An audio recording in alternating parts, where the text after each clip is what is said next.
Tuntuuko teistä nyt siltä, että teitä on petetty? Tuntuu.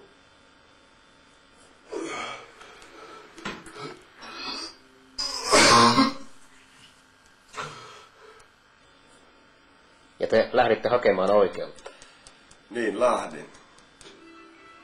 Kun te kerroitte olutyhtiölle, että oluen juominen aiheuttaa teille pahaa oloa, mitä ne sanoivat teille siellä? Että minulla olisi tullut tietää tämän tilan. Kuinka paljon kaiken kaikkiaan teiltä kului rahaa tähän paperisotaan? Paperisota ei kaikki. Mulla on mennyt pussilippuja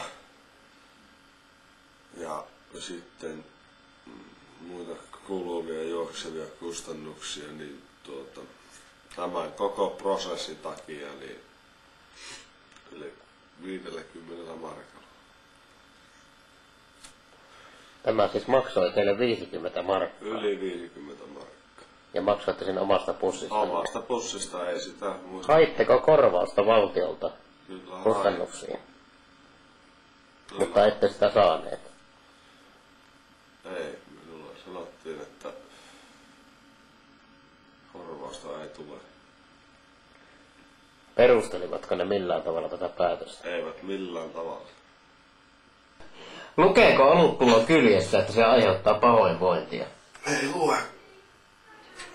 Miten te siis olisitte voineet tietää, että se aiheuttaa teille pahoinvointia? Liipa. Sanoivat, että kyllä tuommoinen asia vain pitäisi tietää.